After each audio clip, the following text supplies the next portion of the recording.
하나님 말씀 같이 읽겠습니다. 오늘 같이 나눌 하나님 말씀은 신약성경 마태복음 7장 7절에서 12절까지의 말씀입니다. 신약성경 마태복음 7장 7절에서 12절입니다. 저와 여러분이 한 목소리로 같이 읽겠습니다. 같이 봅니다. 구하라 그리하면 너희에게 주실 것이요 찾으라 그리하면 찾아낼 것이요 문을 두드리라 그리하면 너희에게 열릴 것이니 구하는 이마다 받을 것이요 찾는 이는 찾아낼 것이요 두드리는 이에게는 열릴 것이니라. 너희 중에 누가 아들이 떡을 달라 하는데 돌을 주며 생선을 달라 하는데 뱀을 줄 사람이 있겠느냐? 너희가 악한 자라도 좋은 것으로 자식에게 줄 알거든. 하물며 하늘에 계신 너희 아버지께서 구하는 자에게 좋은 것으로 주시지 않겠느냐. 그러므로 무엇이든지 남에게 대접을 받고자 하는 대로 너희도 남을 대접하라. 이것이 율법이요 선지자니라. 아멘. 아멘. 감사합니다. 여러분 한 주간도 평안하셨습니까? 이제 계절이 바뀌어가는 느낌이 들죠. 아침 저녁으로 시원한 바람이 불고요.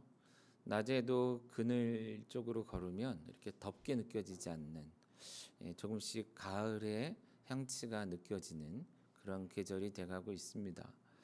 차를 타고 다니다 보면 맑게 개인 하늘이 너무 예쁘죠. 또한 해가 질 때쯤 돼서 보여지는 노을도 너무 아름다운 것. 그리고 어느새 피어있는 꽃의 종류가 많이 바뀐 것 같습니다. 가을을 알리는 꽃들이 여기저기 많이 피어져 있고요.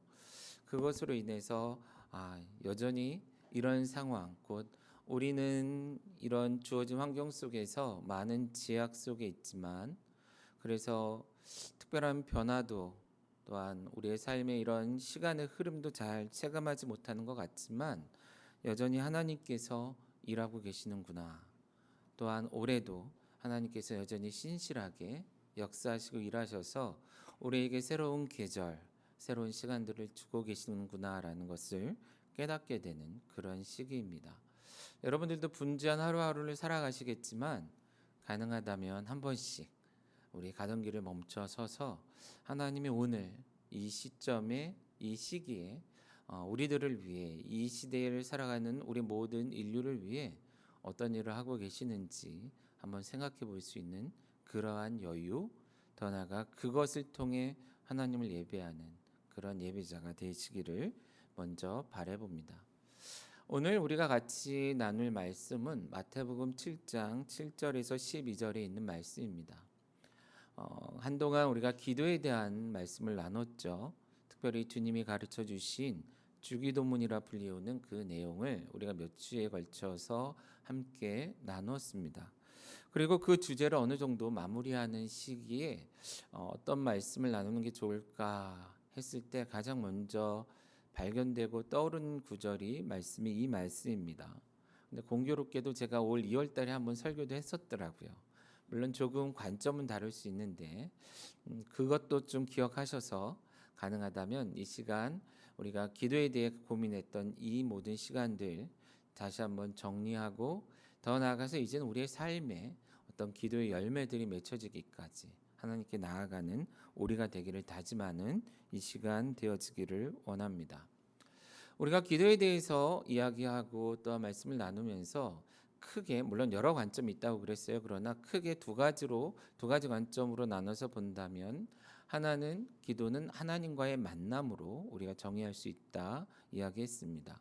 하나님과의 관계가 깊어지는 것, 하나님 앞에 나아가 그분과의 그 관계가 더 깊어지기 위해 하나님을 만나는 시간이 곧 기도다라는 것이죠. 또 하나는 하나님의 역사를 기대하는 간구하는 그런 기도, 간청하는 기도가 있다라고 말씀을 드렸습니다. 우리의 삶의 필요들을 주님 앞에 고백하고 하나님께서 그 모든 것들 가운데 역사하시기를 기대하는 마음으로 기도하는 그런 기도가 있다라는 것이에요. 특별히 오늘 우리가 같이 읽은 말씀은 어떤 면에서는 두 번째 조금 집중되어 있는 구절인 것 같습니다. 간청하는 간구하는 기도이지요. 그러나 예수님은 이것을 이야기하시면서도 여전히 만남 관계에 대해서도 한 번 더 짚고 넘어가셨죠. 아버지와 아들의 관계를 염두에 두고 모티브로 해서 우리가 기도할 때 어떻게 해야 하고 또한 우리가 기도할 때 하나님이 어떻게 역사하실지에 대한 약속의 말씀을 우리에게 주고 있습니다. 어떤 면에서 이 말씀은 오늘 우리가 읽은 말씀은 너무나 익숙하죠. 특별히 우리 교인들 대부분은 교회를 수년 이상 신앙생활을 수년 이상 해온 성도들이 대부분이기 때문에 아마도 너무나 익숙한 말씀일 수 있습니다. 그러나 익숙함에 함정이 있는 거 아시죠? 익숙하기 때문에 간과하고 지나쳐버린 그리고 더 깊이 생각하지 않고 그래서 깨닫지 못하고 누리지 못하는 은혜가 있을 수 있습니다. 오늘도 그런 관점에서 오늘 우리가 함께 읽은 말씀을 조금 더 깊이 생각해보고 또 고민해보고 깨달아 아는 더 나아가 그 말씀을 가지고 다시 한번 신앙의 결단과 다짐을 할 수 있는 시간이 되어지기를 간절히 바라봅니다. 먼저 우리가 읽은 말씀은요. 구하라 그리하면 너에게 주실 것이다. 찾으라 그리고 문을 두드리라 이런 말씀으로 시작되고 있습니다. 이 요청의 이면에는 어떤 것이 있다고요? 구할 수밖에 없는 찾을 수밖에 없는 문을 두드릴 수밖에 없는 우리의 형편이 있겠죠. 그 다른 말로 얘기하자면 하나님께 기도할 수밖에 없는 우리의 상황 곧 문제가 있고 결핍이 있고 필요가 있는 우리의 인생이 전제되어 있다라는 것입니다.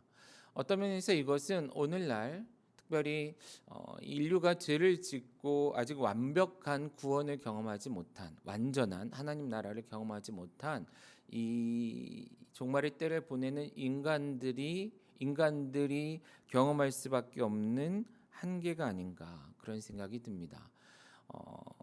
에덴 동산에서는 이런 기도는 필요 없었을 겁니다. 물론 하나님께 이것저것 이야기할 수는 있었겠지만 아까도 말씀드린 것처럼 문제가 발생하고 결핍이 발생하고 또한 결정적인 필요가 있기 때문에 기도하는 그런 상황은 필요 없었겠죠.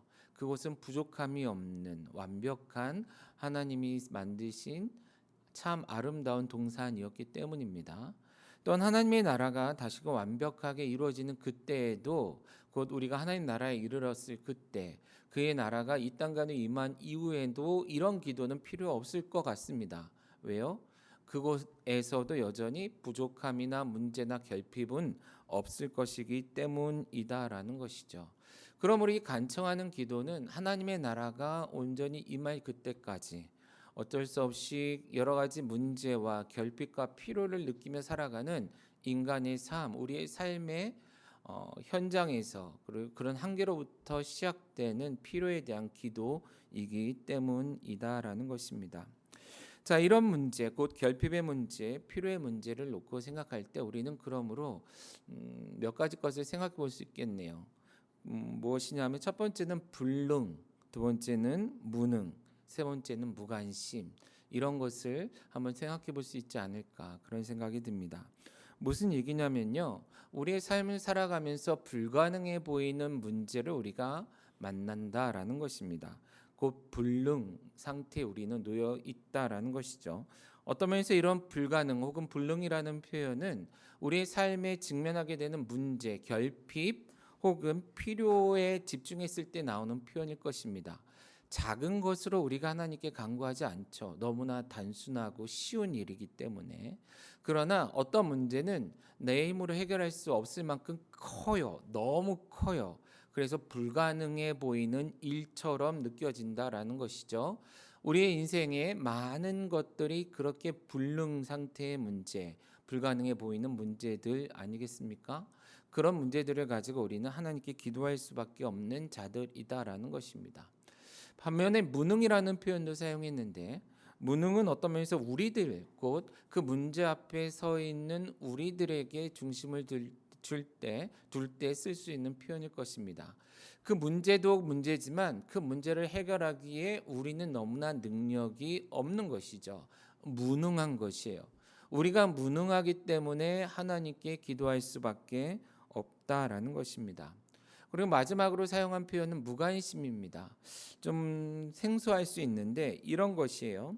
우리의 삶의 문제가 결핍이 필요가 발생했을 때에 우선적으로 내 스스로 해결할 수 없는 상태를 우리는 경험하게 되죠.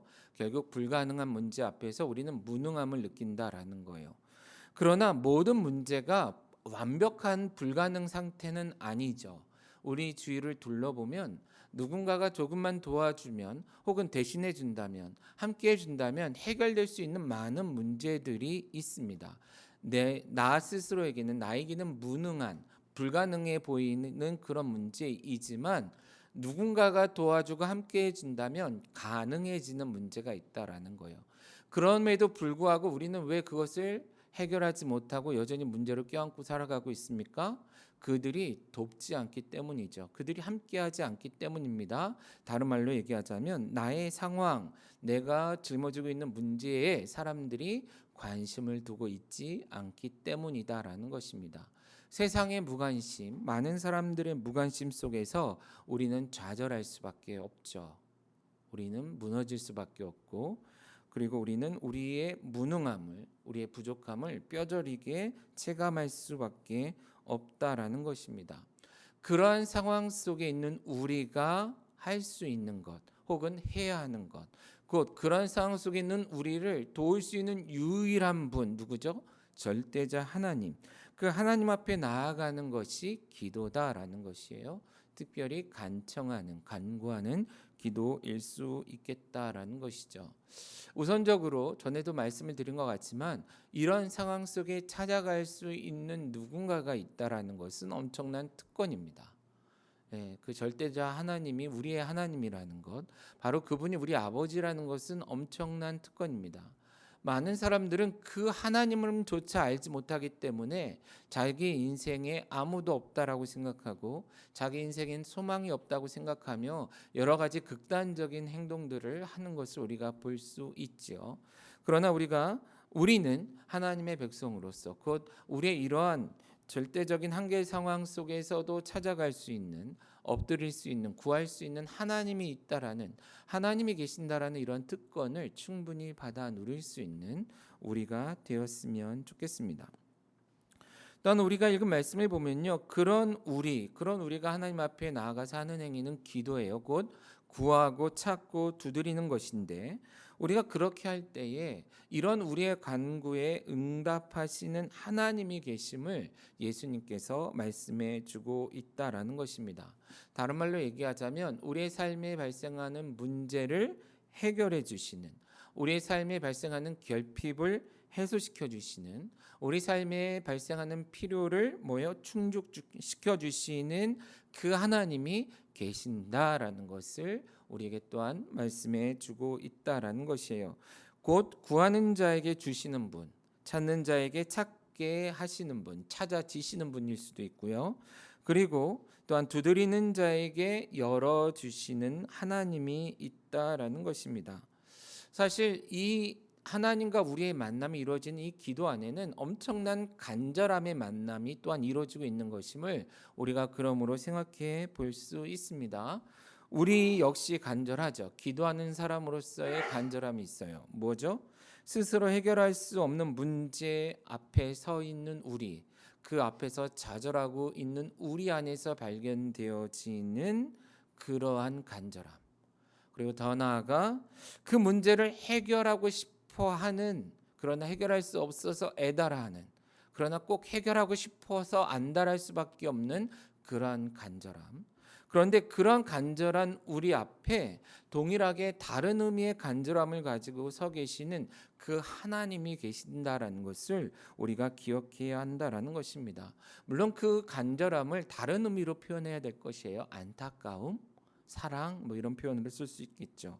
그 문제 앞에서 안절부절하고 있는 우리를 바라보시며 우리로 인해 느끼시는 하나님의 간절함, 안타까움, 또는 그러한 문제를 해결하고 싶어하는 우리들을 바라보면 그 문제를 어떻게든 해결해 주시고 싶어 하시는, 이해가시죠?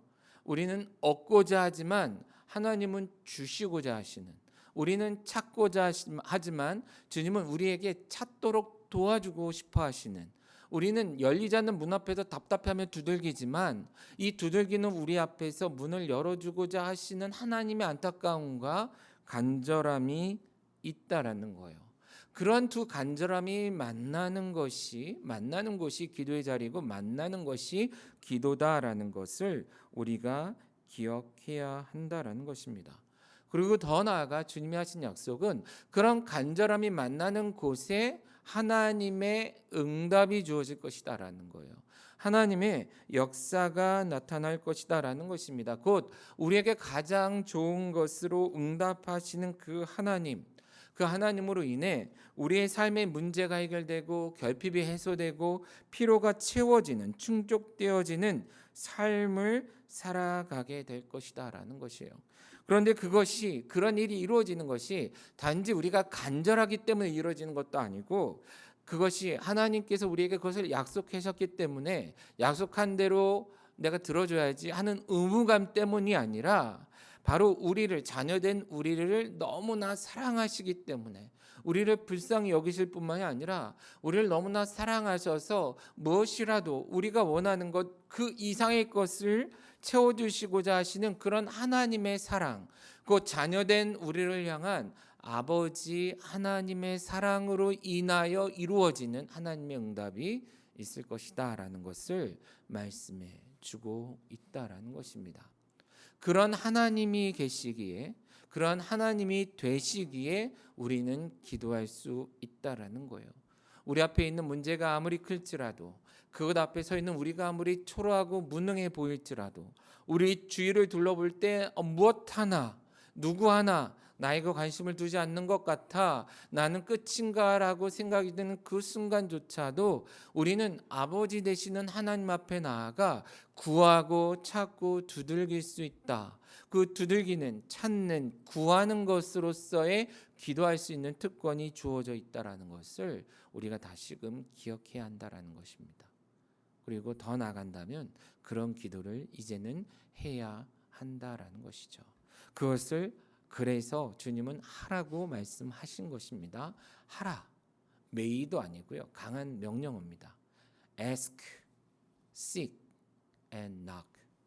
명령으로 말씀하셨다라는 것이에요. 그러므로 우리의 삶에 기도의 양이, 기도의 간절함이 또한 좀 깊어지고 많아질 수 있는 우리의 삶이 되었으면 좋겠습니다. 감사한 것은 우리 교회 안에도, 건강교회 안에도 이런 움직임들이 계속해서 좀 많아지고 있음에 감사를 드려요. 감사의 제목을 나누는 모임들이나 혹은 새벽 기도를 포함한 기도회가 많아지고, 또한 우리가 모여서 헤어질 때 혹은 모였을 때마다 기도하려고 애쓰는 그런 모습들은 그러면서 굉장히 고무적이고 발전적인 모습이라 할 수 있겠습니다. 그러나 어떤 시간을 점유하는, 사역의 일정표를 채우는 사역으로서의 기도회가 아니라, 이런 하나님과 우리, 그 주시고자 하시는 하나님과 받아야만 하는 간절함을 가지고 나아가는 우리가 만나 그곳에서 하나님의 일이 이루어지는, 역사가 이루어지는 곳, 기적이 이루어지는 그 현장으로서의 기도의 모임들이 활성화되어지는 우리의 삶, 우리의 모임, 더 나아가 우리의 교회 신앙이 되어지기를 간절히 바라봅니다. 그런데 우리가 이 기도의 문제, 기도하고 기도의 응답을 기대하는 이 과정 속에서 한 가지 문제가 있죠. 그 문제가 뭐죠?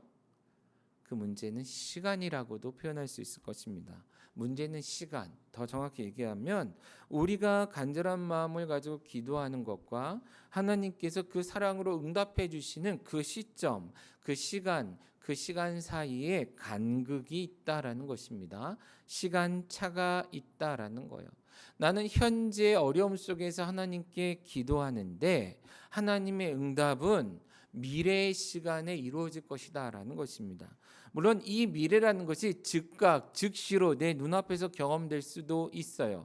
아주 가까운 미래일 수도 있습니다. 그러나 때로는 우리가 기대하거나 생각하는 것보다 훨씬 더 오랜 시간, 긴 시간의 인내를 요구하기도 한다라는 것이에요. 곧 현재를 살아가는 우리에게 하나님의 응답은 미래에 주어지기 때문에 현재와 미래 사이에 간극이 벌어져 있다. 시간 차이가 있다라는 것이에요. 분명 하나님은 응답하실 것인데 오히려 우리가 기도하고 바란 것보다도 더 좋은 것으로 응답하실 것인데, 그러나 그 응답하심을 우리가 체험하고 경험하기까지 뭐라는 거예요? 시간 차이가 있다라는 거예요. 그리고 그 응답하시는 방식, 그 모든 것들이 하나님의 손에 달려 있다라는 것입니다. 그것이 내가 원하는 때에 이루어졌으면 좋겠는데, 내가 필요한 때 바로바로 마치 그 램프의 지니처럼 말하면 바로 알았어 그러고 해주면 좋겠는데, 우리 하나님은 그렇게 하지 않으신다라는 거예요. 물론 그 가장 근본적인 이유는 우리를 위함입니다. 그런데 이 시간 차이가 우리를 되게 힘들게 한다라는 거예요. 당황스럽게 한다라는 거죠. 어려운 마음이 들게 한다라는 거예요. 그리고 더 나아가서 기도를 하고 또한 계속해서 기도를 해 나가는데, 이 하나님의 응답이 주어질 때까지 우리는 그러면 어떻게 해야 할까? 무엇을 해야 될까? 당황스럽게 한다라는 것입니다. 여러분, 이런 기다림의 시간, 이 간격을 메울 때 우리는 이 시간의 차이가 발생하는 이 공간, 이 시간의 차이 속에서 그럼 우리는 무엇을 해야 할까요? 말씀대로 기다려야 되죠. 근데 단순히 기다리기만 하면 됩니까? 거기에 한 단어를 더 집어넣고 싶어요. 뭘까요? 기대하며 기다려야 한다라는 것입니다. 응답하실 것을 확신하기에 우리는 기대할 수 있고요. 또한 언젠가는 분명히 할 것이기 때문에, 응답될 것을 믿기 때문에 우리는 기다릴 수 있다라는 것이죠. 더 나아가 기다려야 한다라는 것입니다. 이 시간의 간격을 메우는 이 시간 속에서 우리는 그러므로 이렇게 표현할 수 있을 것입니다. 기도하는 우리는 믿음으로 하나님의 일하심을 기대하며 믿음으로 기다려야 한다라는 것입니다. 물론 그것이 때로는 우리를 너무 힘들게 할 수도 있어요. 우리를 너무 당황스럽게 할 수도 있어요. 여전히 내 삶에는 문제가 있죠. 여전히 내 삶에는 결핍이 있어요. 여전히 내 삶에는 너무나 많은 것이 필요해요. 그런데 여전히 하나님은 기다리라고 말씀하시죠. 그리고 그것도 더 나아가서 기대하며 기다리라고 얘기해요. 어떤 면에서 희망 고문처럼 느껴진다라는 거예요. 그래서 때로 화도 나요. 그래서 때로는 좌절하고 절망해서 기도를 포기하거나 믿음을 잃어버리기도 한다라는 것입니다. 그런데 아이러니하게도 그럼에도 불구하고 주님이 우리에게 주실 수밖에 없는, 그리고 주시는 답은 뭐냐면 그 기대하는 시간을, 기다리는 시간을 무엇을 가지고? 믿음을 가지고 기대하고 기다리라라고 말씀하신다라는 것입니다. 그 믿음이라는 거예요. 아까도 말씀드린 것처럼 바로 내 기도를 들으시는 분이 그냥 능력 있는 돈 많고 빽 좋은 어떤 사장님이나 어떤 권력자가 아니라 그 모든 것들을 뛰어넘어 역사하실 수 있는 능력이 있는 하나님이실 뿐만 아니라 우리를 자녀라 부르시며 우리를 사랑하시는 아버지이시기 때문에 반드시 하나님께서 응답하시리라는 그러한 믿음을 가지고 기대하며 기다리며 뭐하라? 기도하라라는 것입니다. 그리고 그러한 삶에 주님은 어떻게 하실 것이다? 응답하실 것이다 라고 말씀을 하고 있는 것이죠. 실제 여러분의 삶은 어땠는지 궁금합니다. 하나님께 기도해 보신 적 있으신가요? 기도의 응답을 받으신 적이 있으신가요? 혹 기도의 응답을 받은 적이 있다면 몇 번 정도 받으신 것 같아요? 몇 번이죠? 셀 만큼입니까? 셀 수 없을 만큼입니까? 조금만 우리가 세심히 생각해 보면 셀 수 없이 많은 기도의 응답을 우리는 이미 경험했습니다. 받았습니다. 그리고 지금도 받고 있습니다. 저와 제 아내는 자주 그런 얘기를 해요. 우리의 삶에 일어나는 이런저런 일들, 그런데 우리의 작은 생각과 신음까지도 반응하시는 하나님 이랬으면 좋겠는데요 할 때 그것 넘어 역사하신 하나님의 역사를 삶의 순간순간 경험해요. 그래서 그것을 다 이야기하기에는, 글로 쓰기에는 너무나 많은 것을 우리는 알 수 있습니다. 그런데도 불구하고 우리는 어떻게 하죠? 기도하면서 여전히 조급해한다라는 거예요. 불안해한다라는 것이죠. 그러나 주님은 우리에게 그렇게 하지 말라라는 것입니다. 예수님이 사용하신 표현 속에 하물며 우리 하나님 아버지께서 그 사랑하는 자녀의 기도를 외면하시겠느냐, 모른 체 하시겠느냐, 혹은 악한 자라도 자녀에게 빵을 주지 돌을 주지 않고 생선을 주지 뱀을 주지 않는데 우리 하나님께서는 당연히 더 좋은 것으로 주시 않겠느냐라는 것입니다. 그러므로 주님의 일하실 것을 기대하는 우리, 그리고 주님의 일하심을 경험하는 우리, 그리고 주님의 일하심을 통해 그 결과를 살아가는 우리들에게 필요한 것은 어떤 조급함이나 불평이나 원망이나 좌절이 아니라 무엇일까요? 감사일 것입니다. 성경 여러 곳에서 하나님께 기도하는 자, 그들은 감사함으로 기도하라라고 말씀하고 있는 것이 그래서인 것 같아요. 물론 기도의 응답이 이루어지는 그때에, 곧 하나님의 역사하심을 경험하는 그때 우리는 감사해야 합니다. 그리고 그때는 우리는 감사라고 얘기하지 않아도 많은 사람들이 감사해요. 물론 그때조차 감사하지 않는 이상한 사람들이 많은 시대이긴 합니다. 그러나 이런 하나님 앞에서 기도하며 나아가는 문제를 놓고 볼 때는, 그렇다면 우리는 기대하며 기다리기도 하지만 감사함으로 기도하고, 감사함으로 기대하고, 그렇죠? 기도하고 기대하고 감사함으로 기다리며, 말이 어렵네요.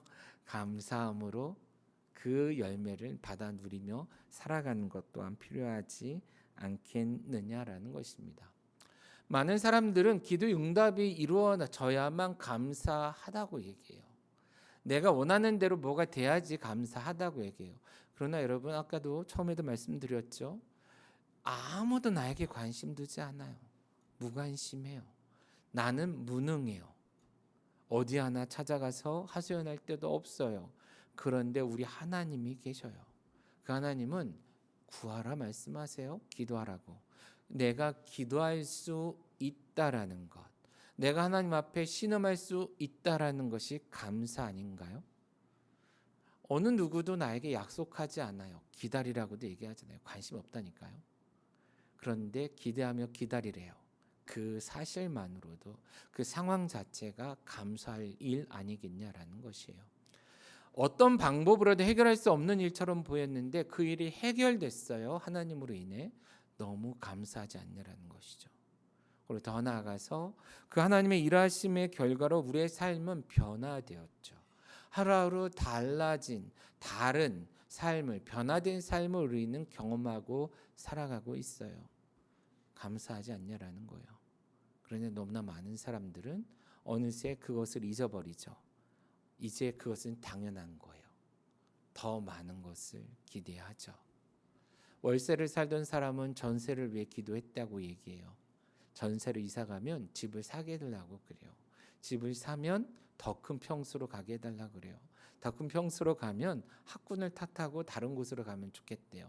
그것이 애들도 졸업하면 더 크고 더 비싼 곳으로 가서, 그러다가는 두 채, 세 채, 그러다가는 건물 하나로 만족하나요? 빌딩들을 사야 되죠. 그걸로 되나요? 한 지역을 통째로, 그걸로 안 되죠. 인간의 욕심은 끝이 없다라는 거예요. 하나님이 우리의 기도에 그렇게 응답해 주심에도 불구하고 우리는 원망한다라는 것이죠. 그러나 기도를 통해 우리가 배워야 할 것은 이 모든 것들 안에 하나님의 은혜가 있음을 깨닫고 감사함으로 기도하라라는 것입니다. 자, 앞의 내용들을 정리하자면 기도에 대한 이러한 도식이 나올 것 같습니다. 첫 번째, 우리는 살면서 문제와 결핍, 필요를 경험하게 됩니다. 문제가 생겼다라는 거예요. 쉽게 얘기하면 기도 제목이 생겼다라는 것입니다. 그런 상황 앞에서 우리는 두 번째 뭘 하죠? 우리의 한계를 인식합니다. 작은 문제는 그냥 해결하죠. 기도하지도 않아요. 미안하지만 기도할 필요도 없어 보이는 일들이 우리의 삶에 많습니다. 그러나 우리의 문제의 큼을 인식하고 우리의 무능을 인식하고 주위 사람들의 무관심을 확인하는 시간이 있습니다. 이때 우리는 좌절해요. 세 번째, 그럴 때 우리는 어떻게 해요? 주님 앞에 나아갑니다. 기도한다라는 거예요. 그 구하고 찾고 두드린다라는 것이죠. 그리고 기도한 우리는 또한 뭐 해야 됩니까? 네 번째, 기대하며, 물론 감사함으로 기대하며 기다리는 것입니다. 그리고 그 시간 동안 우리가 기대하고 기다리며 몸부림치는 시간 동안, 인내하는 시간 동안 하나님은 우리를 위해 일하시죠. 그런 시간이 있습니다. 그리고 때가 되었을 때에 하나님의 응답하심을 경험하게 됩니다. 곧 우리는 구한 것을 받게 되고 찾던 것을 찾게 되고 두드리던 것이 열리는 것을 경험하게 됩니다. 그리고 그것에 대해 우리는 하나님께 감사하며 영광을 돌리게 되고 더 나아가 이제는 해결된 문제들, 해결된 결핍과 필요들을 이제는 그것으로부터 자유하여 변화된 삶을 살아가게 된다라는 것이죠. 이것이 일반적으로 우리가 생각하는 기도하는 삶의 도식이 아닐까 그런 생각이 듭니다. 물론 몇 가지 것을 더 추가하거나 뺄 수도 있겠지만 우리는 한번 그렇게 생각해 보자라는 거예요. 이것이 계속 반복되어지는 그러한 기도의 생활, 기도하는 신앙인의 삶을 살아가고 있지 않냐라는 것이죠. 그런데 여기서 끝나야 될 것 같은데 예수님은 마지막 12절을 더하셨다라는 거예요. 원래는 너희 아버지께서 곧 하늘에 계신 너희 아버지께서 구하는 자에게 좋은 것으로 주시지 않겠느냐 하고 끝나면 기도 생활의 모든 것이 끝날 것 같은데 여기에 주님은 한 가지 더 하셨다라는 거예요. 아주 중요한 것을 덧붙이셨다라는 것입니다. 그게 뭐죠? 그게 12절 말씀입니다. 같이 봅니다. 그러므로 무엇이든지 남에게 대접을 받고자 하는 대로 너희도 남을 대접하라. 이것이 율법이요 선지자니라라는 것입니다. 다른 말로 얘기하면 기도하도록 요청하시고 기도의 응답을 주실 것이라 약속하시는 그 하나님, 그 예수님은 우리에게 단지 기도하며 기대하며 기다릴 것만 요구하지 않으셨다라는 거예요. 한 가지 더 무엇입니까? 우리가 받고자 하는 대로 남을 대접하는 것을 또한 기도 생활과 덧붙여서 함께 생각할 것을, 고민할 것을 요구하셨다라는 것입니다. 곧 우리가 기도하고 기다리는 시간은 다른 한편으로는 남을 대접하는 시간이기도 해야 한다라는 것입니다. 그런데 여기에 문제가 있습니다. 뭐죠? 주님이 말씀하시는 건 남이 너에게 해주기를 기대하는 것을 남에게 하라라는 것이에요. 자, 남이 나에게 해주기를 기대하는 것이 어떤 거죠? 어떤 것들이에요? 지금 내가 기도하고 있는 것 아니겠어요? 내 삶의 문제, 내 삶의 결핍, 내 삶의 필요가 있었잖아요. 이것을 누군가가 해주기를 기대했는데 아니면 나 힘으로 하기를 기대했는데 할 수 없었던 거잖아요. 누군가가 내게 해줄 수 있는 게 있냐고 물어본다면 난 이거 얘기할 거잖아요. 그런데 이걸 물어보는 사람도 없고 해주겠다는 사람도 없기 때문에 나는 이걸 가지고 지금 누구에게 갔어요? 하나님께 갔잖아요. 그건 남이 나에게 해주기를 기대하는 것은 그건 내가 지금 기도하고 있는 그 문제들이라는 거예요. 그 기도의 제목들이라는 거죠. 여기에서 기독교의 아이러니, 신앙의 아이러니가 생기는 것 같아요. 한마디로 이겁니다. 나는 지금 코가 석자라는 거예요. 내 코가 석자야. 그래서 하나님께 기도해. 그런데 주님은 뭐라 그러냐면 네 코가 석자인 것은 내가 책임질 거야. 그 대신 너는 가서 네 주위에 코가 넉자인 사람들을 찾아. 그리고 그들의 코를 고쳐주라라는 거예요. 문제를 해결해 주라라는 것이죠. 우리는 하나님께서 내 문제를 해결해 주시기를 원하며 하나님께 갑니다. 그런데 우리는 돌아서서 누군가가 우리를 하나님처럼 생각하며 구하는 자, 왜요? 그들은 아직 하나님을 알지 못하기 때문에 그 문제를 가지고 하나님께조차도 가지 못하고 있어요. 그들에게 가서 내가 하나님께 구하던 그것을 그들에게 해주라라는 거예요. 그리고 여기 모순이 있다라는 거 뭐예요? 난 아직 기도 응답 받지 않았다라는 것입니다. 시간차, 시제의 문제가 있다라는 거예요. 우리는 이렇게 생각하죠. 내가 기도해요. 내 필요가 있으니까. 그럼 하나님 응답해요. 응답하시니까 나는 채워지죠. 채워진 것 가지고 남을 대접하고 도와야 될 것 같아요. 그럴 수 있을 것 같아요. 그렇게 본다면 대접하는 시제는 언제여야 됩니까? 당연히 미래죠. 미래 중에서도 내가 원하는 것이 이루어진 다음일 것 같아요. 그러나 예수님이 말씀하시는 예수님의 이 표현 안에 나타나는 시제는 현재입니다. 기도하라도 현재고요.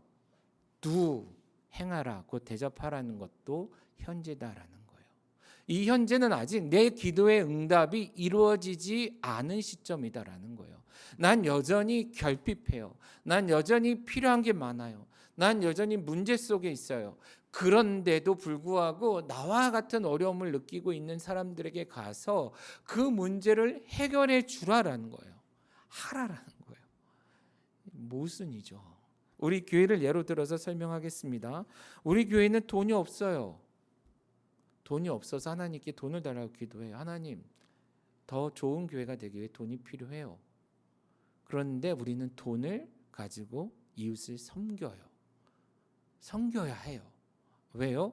우리가 돈이 없어서 할 수 없는 사역이 얼마나 많은지, 얼마나 많은 제약 속에 살아가고 있는지 어느 교회보다 잘 알기 때문에 이런 제약에 묶여 있는 이웃, 교회, 그러한 멀리 있는 섬겨져 있는 그런 이웃들을 돈으로 섬겨야 돼요. 없으니까 섬기는 거예요. 하나님이 돈을 많이 주셔서 돈으로 섬기는 게 아니라 우리는 돈이 필요하기 때문에 돈으로 섬겨야 돼요. 우리 교회는 사람이 더 필요합니다. 사역자도 더 필요하고 성도도 필요해요.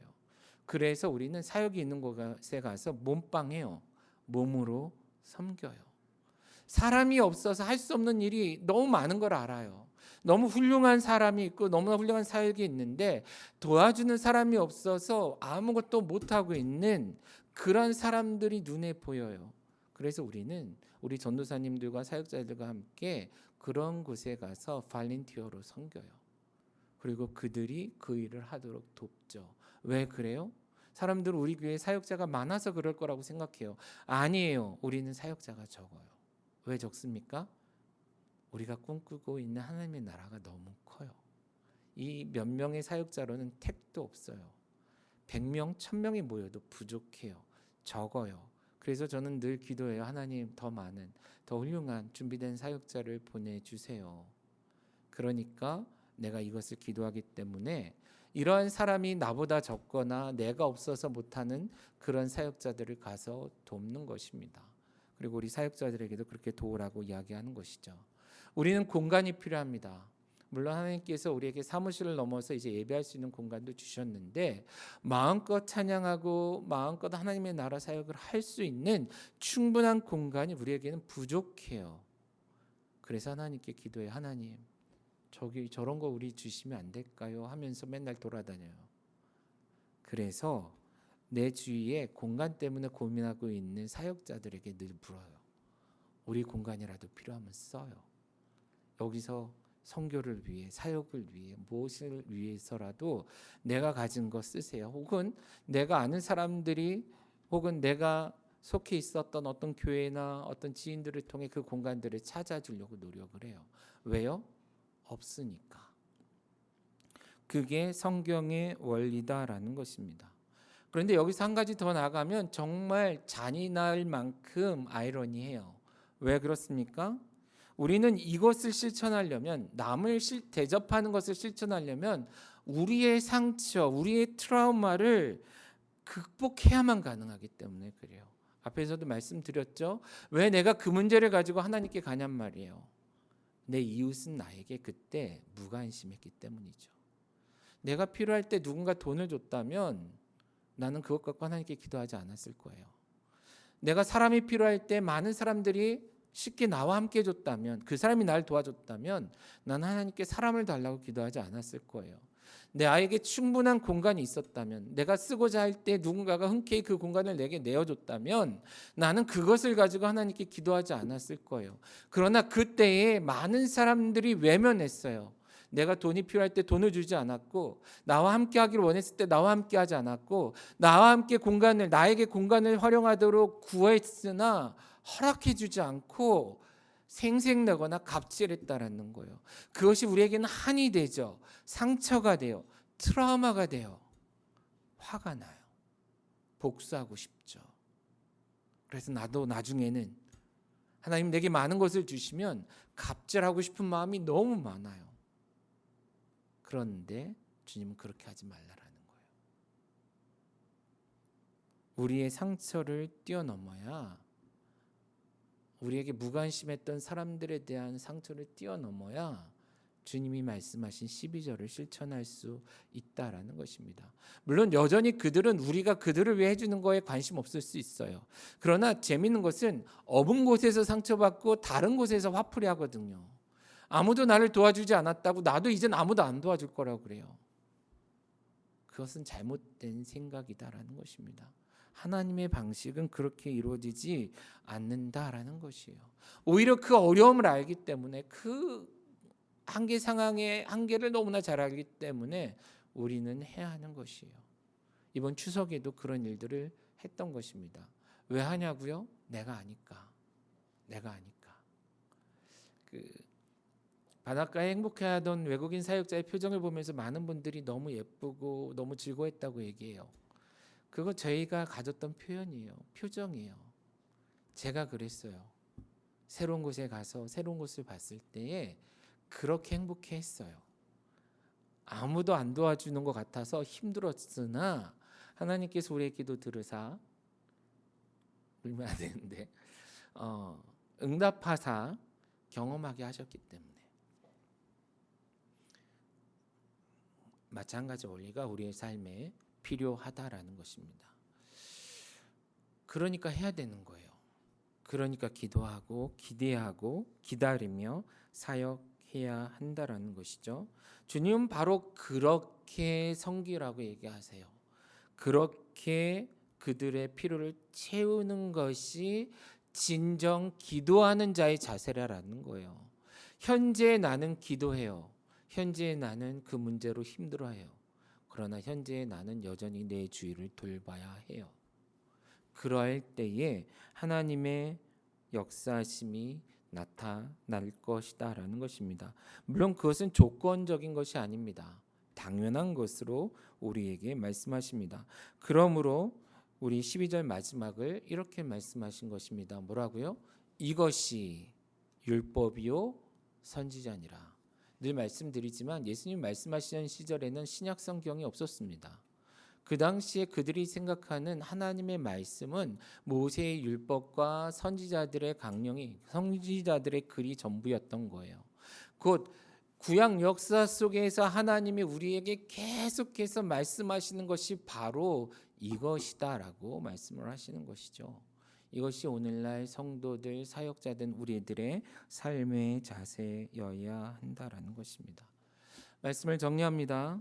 현재 여러분은, 현재 우리는 삶의 어떤 영역에서 문제, 결핍, 피로를 경험하고 있습니까? 어떤 어려움, 어떤 힘든 문제들을 경험하고 있나요? 그것이 무엇입니까? 저는 교회를 놓고 얘기할 때는 재정과 사랑과 공간을 얘기했지만, 그러나 여러분들의 삶엔 다른 것일 수 있습니다. 누군가가 여러분들이 힘들게 하고 있을 수도 있어요. 관계 속에서. 그것을 위해 여러분 기도하고 있는지도 몰라요. 하나님, 저 사람이 바뀌기를 원해요. 그러면 나도 달라질게요. 이런 얘기할지 몰라요. 그런 우리에게 주님은, 네가 그 사람으로부터 힘들어서 기도하고 있다면 네 주위에 너로 인해 힘들어할 수 있는, 혹은 네가 위로할 수 있는 사람들을 위로해 주라라고 말씀해 주고 있는 것이죠. 사람은 늘 나 중심적입니다. 내가 힘들 때 나만 생각해요. 그러나 주님은 말하십니다. 네가 힘들다면 주위를 둘러보라. 네가 정말로 힘들어 죽을 것 같다면 나에게 그 문제를 맡기고 너는 내 주위를 둘러보라라는 것입니다. 여러분들이 하나님께 기도하고 있는 기도의 제목들이 있습니까? 계속 기도하십시오. 그러나 그 기도의 제목을, 그 주제를 가지고 주위를 둘러보세요. 아마도 여러분들을 하나님 바라보듯 바라보며 여러분들의 도움을 구하고 있는 누군가가 있을 수 있습니다. 그렇다면 그들을 찾아가 섬기십시오. 그것이 율법이며 선지자이고 그것이 곧 복음서이며 그것이 곧 예수님 하나님의 말씀입니다. 그것을 실천하는 우리 건강한 교회 성도, 그것을 앞으로도 포기하지 않고 끊임없이 실천하는 건강한 교회가 되기를 원합니다.